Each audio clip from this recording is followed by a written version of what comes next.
Welcome to the Infrastructure Podcast. Happy New Year. My name is Antony Oliver, and on today's episode, well, it's just me doing a very quick recap of 2023 and the first 45 episodes of the Infrastructure Podcast, and a brief trail for what lies ahead in 2024. So, when I set out on this podcasting adventure back in February, I billed it as being a new regular podcast series featuring conversations with some of the key leaders and influencers from across the UK infrastructure sector. Conversations creating change. Big ambitions, of course, but I hope that over those last 45 episodes, I've managed to hit the brief and cover a really wide range of issues, the names you know, and hopefully some that perhaps you didn't. Now, apparently, most podcasts die after 3 episodes, so I'll call that a success there. And according to my podcast host, your listenership has pushed me into the top 25% of podcasts, which sounds pretty good to me. So onwards and upwards, I'll carry on. But looking back, a huge thanks must go, of course, to all the people that have given their time to chat to me. When I started this little audio adventure, it was something of a personal mission, and so required a leap of faith from those on the other side of the microphone. Could I produce something worth listening to? Every day is a learning day, of course, so thanks for your support. I hope you're enjoying it as much as I do. The Infrastructure Podcast remains a personal mission, something I do in my time for you, and to be honest, it's rather nice not to have a corporate or commercial overlord bearing down on every decision. I think that makes a difference to you, but also to me.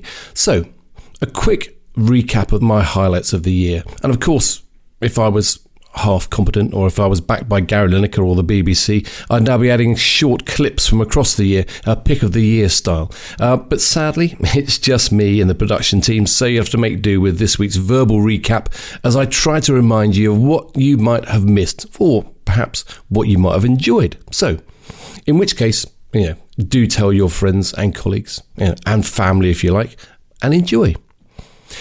Well, it all started, of course, with Nick Smallwood at the Infrastructure and Projects Authority talking about the Transforming Infrastructure Performance Programme, which hopes to turn this sector from a low productivity, low margin, underperforming sector into a world-leading innovation and technology-led business. A business in which the best minds and brightest talents compete to work in. Since then, I've done several events and workshops with Nick and his team, and thanks so much for their continued support. And while there's clearly work to do, the prospects for the sector are looking good. We have the capability and the tools to transform the sector and an industry in which people already want to work in, to do useful stuff. And it's a point really underlined by so many of my guests, not least Suzanne Nicol at Build UK, the amazing Alison Watson, education pioneer, Class of Your Own, and of course Mark Reynolds, boss of Mace and chair of the Construction Leadership Council. And I must do a quick shout out for Michelle Dix's 5 P's for project success: perseverance, patience, positivity, and of course pizza and Prosecco. I love that. It's a serious business, but infrastructure professionals do need to have fun. So do check out those early episodes with guests such as Patricia Moore of Turner & Townsend, Richard Robinson of Atkins Realis, Andy Mitchell of Thames Tideways, Simon Light of GHD, and Michelle DeFranca of Bechtel, where that desire to really make infrastructure the best, the most exciting, the most rewarding place to work really comes across from these industry leaders. To be honest, I also love chatting to my guests about what makes them tick as humans, and I hope you agree that this presents fascinating insight. I mean, check out, for instance, George Hutchinson, when he talks about managing risk and recipe-free cooking, or Irene and Philip McAleese on building a cycle-like business and data business and having work-life balance in there as well. But on the work front, there is, of course, much to do. And I've had 3 interviews with the National Infrastructure Commission. And a big thanks to Ben Wilson and the comms team at the NIC for some hugely appreciated support and promotion. It is much appreciated. So John, of course, is always a pleasure to chat to and an education in itself.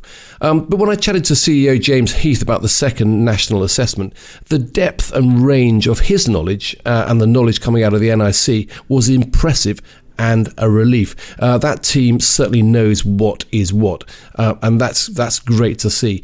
They're backed, of course, by some excellent commissioners, and my chat with Julia Prescott on the Energy Transition Challenge was enlightening, to say the least. There is much to do there for sure in 2024. Talking of energy transition, I've had many fascinating conversations on this theme about hydrogen with Angie Needle of Cadent, around EVs with Azif Ghafour of BEEV, and Kate Tyrrell at ChargeSafe. This whole issue of energy transition is going to be huge if the government is really going to hit its ambitious renewable and electrification targets as we go forward.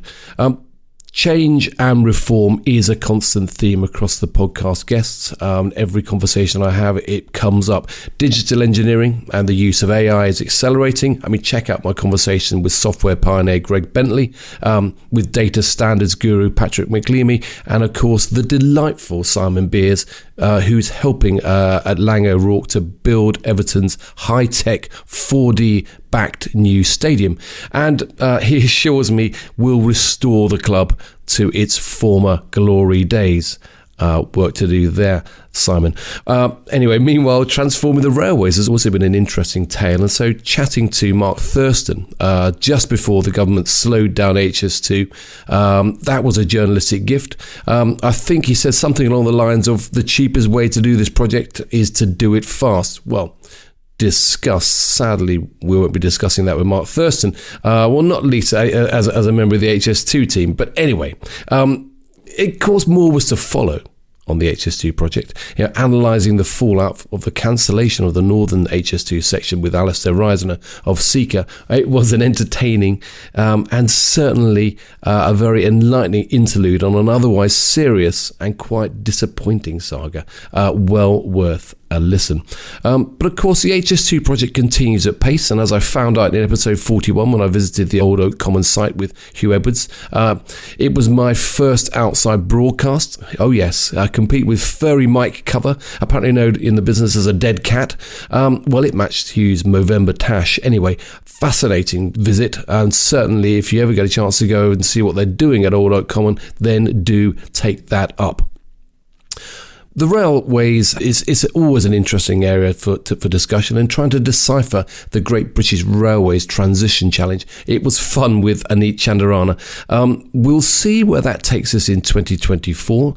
I'm not entirely sure we've got the legislation sorted out yet, but have a listen to episode 28 and find out where Annette thinks we're going to be taking this whole episode. Have a listen also to episode 16 with Neil Robertson of the National Skills Academy for Rail, where he talks about the kind of challenges we need in order to skill up for this transition, and episode 15 with Martin Tugwell of Transport for the North, if you like, episode 10 also with Beth West of East West Rail. There is much going on rail-wise in the UK, so have a listen to those episodes. Meanwhile, cutting carbon has also been on everyone's lips and minds in 2023, rightly so, and will without doubt continue to be there as a subject to discuss and as an action to take in 2024 and beyond. Chatting to Rachel Skinner, past president of the IC, in episode 11 is enlightening, but of course virtually every guest made the point absolutely clear. I mean, check out Mark Enzer in episode 26 or Mark Whitby in episode 34. Infrastructure and infrastructure professionals have a vital role to play if the world is to meet the net zero targets and turn the latest COP words into reality.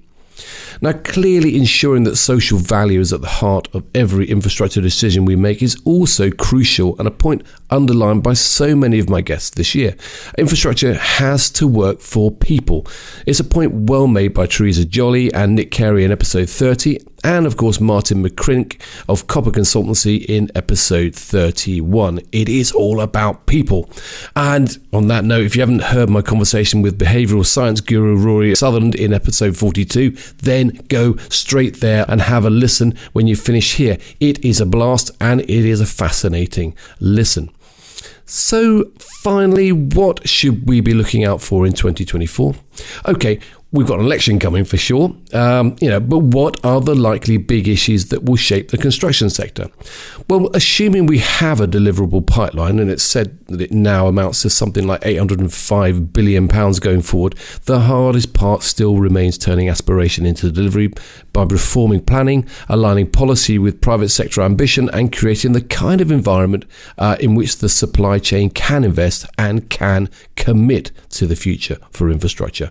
The question, therefore, for this government, any new government, is how to really accelerate the use of public-private partnerships needed to make the change across the UK and drive the economy.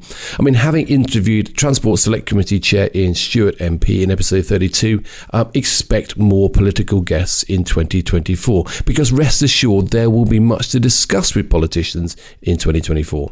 Infrastructure may not be the election hustings headline grabber, but there's no doubt that it is crucial to the future economy and prosperity of the UK. So, I will continue to make these podcasts, these conversations that I hope create change, at least provide you with some brief entertainment perhaps and information each week, and I hope that you will continue to enjoy my efforts in 2024.